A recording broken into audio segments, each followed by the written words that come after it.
Friends, బాగున్నారండి అందరూని. ఈ రోజు క్లాస్‌లో ఏంటంటే, మనం ఆది బ్లౌజ్ నుంచి మనం కొలతలు తీసుకునేటప్పుడు చాలా మందికి ఒక డౌట్ అనేది ఉన్నదండి. మనకి ఆన్‌లైన్ క్లాసెస్‌లో అయినా సరే, యూట్యూబ్ క్లాసెస్‌లో అయినా సరే, కామెంట్స్‌లోనైనా చాలా మంది ఎలా అడుగుతారంటే, ఆర్మ్ రౌండ్‌ని ఎలా కొలుచుకోవాలి? నా ఆర్మ్ రౌండ్ ఎంతుంది? అని ఎప్పుడైనా పేపర్ కటింగ్‌కి గానీ, నేను పేపర్ కటింగ్స్ మీకు తెలుసు కదా! ప్యాటర్న్స్ అన్నవి నేను ఇస్తూ ఉంటాను. అలాగే ఆన్‌లైన్ క్లాసెస్ కూడా ఉన్నాయి మన ఛానల్‌లోని. అప్పుడు కొలతలు కావాలి అని అడుగుతున్నప్పుడు నా ఆర్మ్ రౌండ్ ఇంత అని జెప్పేసి నోట్ చేసి ఇస్తారనమాట. యాక్చువల్‌గా నేను అడగను. కానీ ఆ కొలతలు కూడా ఇస్తారు. అసలు ఆర్మ్ రౌండ్ అన్నది ఇదండి. చంక రౌండ్‌ని ఆర్మ్ రౌండ్ అంటాము. ఈ ఆర్మ్ రౌండ్ కొలత తీసుకోవాలా? వద్దా? ఫస్ట్ క్వెషన్ అది. ఎలా తీసుకోవాలన్నది పక్కన పెడదాం. ముందు అసలు ఆర్మ్ రౌండ్ అంటే ఏంటో తెలుసుకోవాలి. సరేనండి.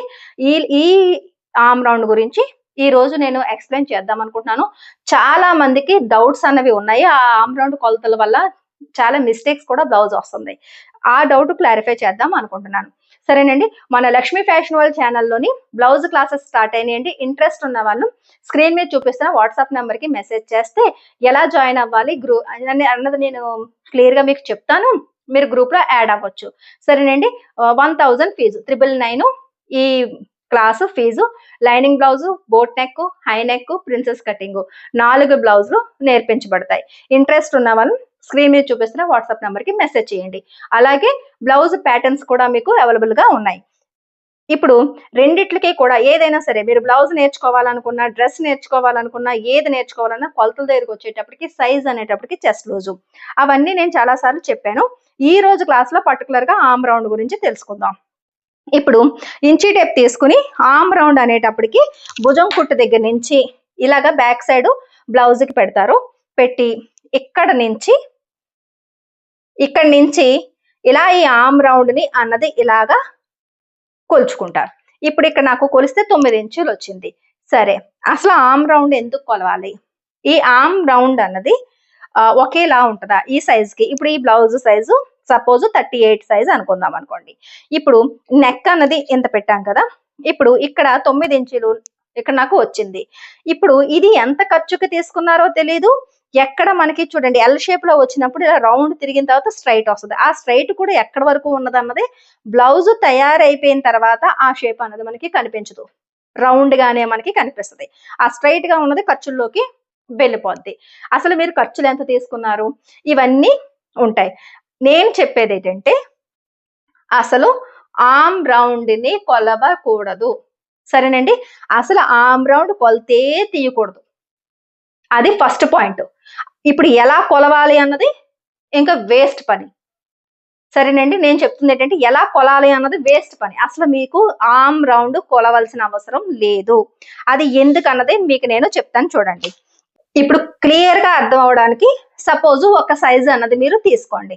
ఒకవేళ ఆర్మ్ రౌండ్ అన్నదే సైజ్ అనుకుంటే గనక ఇప్పుడు నేను సపోజ్ 36 సైజో లేదంటే 38 సైజు తీసుకున్నాను బ్లౌజ్. సరేనండి. ఇప్పుడు దీనికి నేను 6 ఇంచుల చంకదింపు తీయాలి. సరేనా? షోల్డరు నెక్ వెడల్పును బట్టి మనం షోల్డర్ అనేది మార్చుకుంటాం. ఇదే 38 బ్లౌజ్‌కి మనం నార్మల్‌గా మీడియంగా ఒక 10 ఇంచులు నెక్ డీప్ తీసుకున్నామే అనుకోండి. ఒక 5 లేదా 5.5 షోల్డర్ అన్నది పెట్టుకుంటున్నాం. ఇక్కడ నేను 5 ఇంచులకి మార్కింగ్ చేశాను. ఇప్పుడు ఇక్కడి నుంచి ఇలాగా 6 ఇంచులకి చంకదింపు అన్నది పెడితే ఈ సైజ్ వాళ్ళకి సెట్ అవుతది. ఇక్కడి నుంచి ఇలా లైన్ గీసాం. ఇక్కడి నుంచి దూరంగా ఇంకొక మార్కింగ్ చేసి ఇలా లైన్ గీసిన తర్వాత ఇదే పెట్టి 38లో 4వ వంతు అన్నది 9.5 ఇంచీలు అన్నది వస్తది. ఇక్కడి నుంచి ఇక్కడికి 9.5 ఇంచీలు వస్తది. 2 ఇంచీలు ఖర్చులు. ఈ ఖర్చులు అన్నది మీ ఇష్టం. 2.5 పెట్టుకోండి, 3 పెట్టుకోండి, 1 పెట్టుకోండి.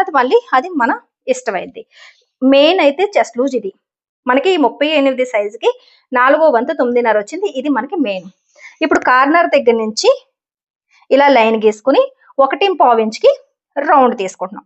ఇప్పుడు ఇక్కడి నుంచి ఇలా మార్కింగ్ చేసాం. ఇది కూడా బ్లౌజ్ 38 సైజే.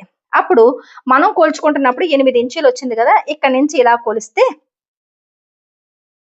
9.5 ఇంచులు వచ్చింది. సరేనండి. ఇది ఇక్కడ 9 వచ్చింది. ఇక్కడ 9.5 వచ్చింది. అప్పుడు చాలా మంది ఏం చేస్తారంటే ఈ రౌండ్ కొలుచుకొని ఇక్కడ 9.5 వచ్చింది కదా అని పావు ఇంచుల ఇక్కడికి ముందుకి తీసేసుకుంటారు. అప్పుడు ఏమవుతుంది? మీకు చెస్ట్ లూజ్ అన్నది ఇది 37 సైజ్‌కి వెళ్ళిపోయింది. అప్పుడు ఆటోమేటిక్ గా మీకు ఇక్కడ చంక రౌండ్ అన్నది టైట్ పడుతుంది. ఎప్పుడైతే చంక టైట్ పడిందో షోల్డర్ జారిపోద్ది. సరేనా? ఇది చెస్ట్ లూజు. ఇది మనం తీసుకునే నెక్ డీప్ను పెట్టుకునే షోల్డరు. ఈ రెండిటిని మనం చంకదింపు ఎంత తీసుకోవాలో చూసుకుని సైజుని బట్టి దాన్ని లైన్ గీసి రౌండ్ తీస్తే దానికి ఆటోమేటిక్ గా ఏర్పడే రౌండ్ ఇది. సరేనండి? ఇది ఆటోమేటిక్ గా ఏర్పడే రౌండ్. ఈ రౌండ్ కి చెస్ట్ లూజ్కి కానీ ఫిట్టింగ్కి కానీ షోల్డర్కి కానీ ఎటువంటి సంబంధం లేదు.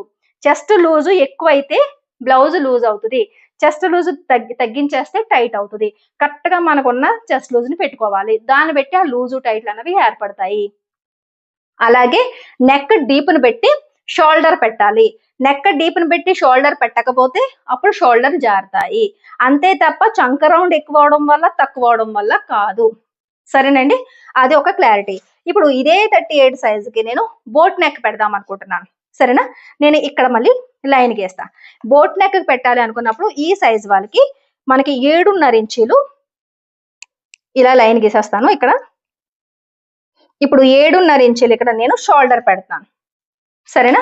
ఇక్కడ నుంచి 6 ఇంచ్ తగ్గించి బోట్ నెక్ ఎప్పుడు కూడా 7 ఇంచీలు ఆర్మ్ డౌన్ తీసుకుంటాం. సరేనా? ఇలా ఇక్కడ నుంచి ఇది కూడా సేమ్ అలాగే కొంత దూరంగా 7 ఇంచీలు ఇలా తీసుకుని ఇక్కడికి ఇలా లైన్ గీద్దాం. లైన్ గీసి ఇక్కడ కార్నర్ దగ్గర నుంచి ఇలా పెట్టి ఇక్కడ 1 ఇంచుకి మాత్రమే మోడల్ బ్లౌజులకి రౌండ్ తీస్తాం. సరేనా? ఇది ఇలా. అదే సేమ్ 9.5 ఇంచీలు ఇక్కడ చెస్ట్ లూజ్ అన్నది ఇలా పెడతాం. 2 ఇంచీలు ఖర్చులు వదిలేయండి. ఇక్కడ మనం ఇలా 1 ఇంచుకి రౌండ్ తీస్తాం. ఇప్పుడు ఇక్కడ మనకి ఆర్మ్ రౌండ్ అన్నది అక్కడ 9.5 వచ్చింది కదా, ఇక్కడ మనకి 8.5 వచ్చింది. 1 ఇంచ్ మైనస్ అయిపోయింది. ఎందుకంటే ఇది షోల్డర్ పెరగడం వల్ల మనకి ఈ రౌండ్ అన్నది మనకి తగ్గిపోద్ది. 7 ఇంచులు చంకదింపు పెట్టినప్పటికీ 1 ఇంచుకి రౌండ్ తిప్పేటప్పటికి ఇక్కడ మనకి రౌండ్ తగ్గిపోద్ది. ఈ రౌండ్ చూసారు కదా, సేమ్ మళ్ళీ 9.5 ఇంచులే మనం పెట్టాం. చెస్ట్ లూజు ఈ 38కే పెట్టాం. ఇది కూడా అందుకే పెట్టాం. కానీ మనకి చంక రౌండ్ అన్నది తగ్గిపోయింది. అప్పుడు ఏం చేస్తామంటే ఇప్పుడు అక్కడ కొలుచుకున్నది తీసుకొచ్చి ఇక్కడ మనం అలా మార్చాం. జస్ట్ సైజ్ దగ్గరకు వచ్చేటప్పటికి ఒక సైజు పెంచుకుంటాం.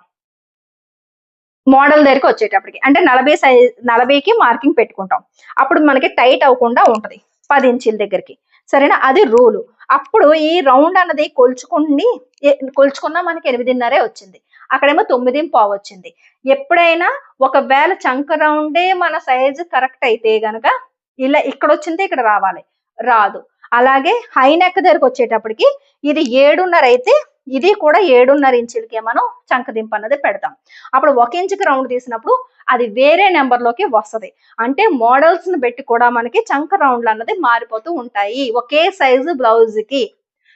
దీంట్లో ప్రూవ్ అవుతుంది కదండి. చంక రౌండ్లు కొలుచుకుని మనం గనక మార్కింగ్ చేయడం మొదలు పెడితే మోడల్స్ దగ్గరకు వచ్చేటప్పటికి మీరు అసలు ఒక్క మోడల్ని కూడా మీరు సెట్ చేయలేరు.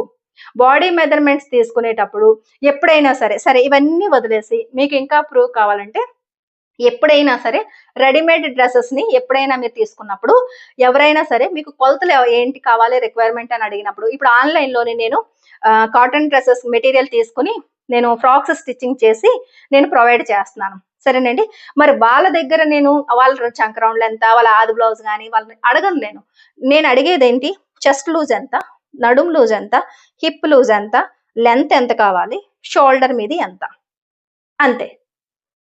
బ్లౌజ్ అయినా డ్రెస్ అయినా సరే బ్లౌజ్ అయితే హిప్ ఉండదు, డ్రెస్ లో అయితే హిప్ ఉంటుంది, అంతే. ఈ కొలతలే అడుగుతాం. అంతే తప్ప నెక్ డీప్ ఎంత కావాలి అంతే. అంతేగాని మీది మొత్తం మీది ఆర్మ్ రౌండ్ ఎంత అని, మీకు షోల్డర్ ఎంత పెట్టాలి, మెడవెడల్పు ఎంత పెట్టాలని అడగం. దాన్ని బట్టి మోడల్స్ ని బట్టి నెక్ డీప్లను బట్టి షోల్డర్ మనమే డిసైడ్ చేసుకుంటాం. సరేనండి? దీన్ని బట్టి నేనైతే మాత్రం బ్లౌజ్కి కానీ డ్రెస్సెస్ కానీ మీరు మార్కింగ్ చేసేటప్పుడు ఆర్మ్ రౌండ్ ని కొలుచుకోవద్దని చెప్తున్నాను. సరేనండి? మీకు అర్థమైందని అనుకుంటున్నాను. ఆర్మ్ రౌండ్ ని కొలిచినంత సేపు కూడా మీరు ఎన్ని బ్లౌజులు అయితే కటింగ్ చేస్తారో అన్ని కూడా ఒకే ఆర్మ్ రౌండ్ పెట్టి కటింగ్ చేస్తే నార్మల్ బ్లౌజ్ మీ ఒక్కరికే మీరు సెట్ చేయగలరేమో కానీ మిగతా వాళ్ళ ఎవ్వరికీ కూడా మీరు బ్లౌజ్ ని త్వరగా సెట్ చేయలేరు. టైట్ రావడమో, లూజ్ రావడమో ఏదో ఒకటి జరుగుతుంది. మనం కొలిచిన రౌండ్ ఒకలా ఉంటది. స్టిచ్చింగ్ చేసిన తర్వాత మళ్ళీ ఆ రౌండ్ కొలత వేరే రకంగా ఉంటది. అందులోని ఆది బ్లౌజ్‌ని ఆర్మ్ రౌండ్‌ని కొలిచి ఇక్కడ తీయడం అన్నది జరగదు. అది చాలా ఇబ్బందికి తీసుకొస్తది. మీకు బ్లౌజ్ సరిగ్గా సెట్ కాదు.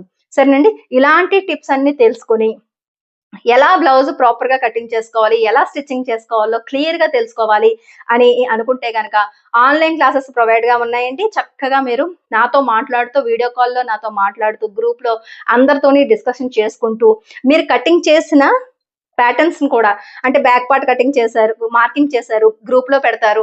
నేను చెక్ చేస్తాను ఎక్కడ రాంగ్‌గా మార్కింగ్ చేశారో. ఆ తర్వాత ఏవైనా సరే రాంగ్ ఉన్నా సరే నేను కరెక్ట్ చేస్తాను. అప్పుడు కటింగ్ చేస్తాను. దానివల్ల ఏంటంటే దగ్గరుండి ఇంటి దగ్గర పక్కన కూర్చొని నేర్పించినట్టుగా మీకుంటది. సరేనండి. ఇంట్రెస్ట్ ఉండి ఖచ్చితంగా టైలరింగ్ నేర్చుకోవాలి. నా బ్లౌజులు నేను స్టిచ్చింగ్ చేసుకోవాలి. బయట వాళ్ళకి ఎప్పటికైనా సరే స్టిచ్చింగ్ చేసి డబ్బులు సంపాదించుకోవాలి అన్న ఆలోచన ఉంటే గనక స్క్రీన్ మీద చూపిస్తున్న వాట్సాప్ నంబర్‌కి మెసేజ్ చేయండి. నేను గ్రూప్‌లో జాయిన్ చేసుకుంటాను. 999 ఫీజు. సరేనండి. వీడియో నచ్చినట్లయితే గనుక ఒక లైక్ ఇవ్వండి. మన లక్ష్మీ ఫ్యాషన్ వాళ్ళ ఛానెల్‌ని సబ్స్క్రైబ్ చేసుకోవడం మర్చిపోకండి. మళ్ళీ నెక్స్ట్ క్లాస్‌లో కలుద్దాం.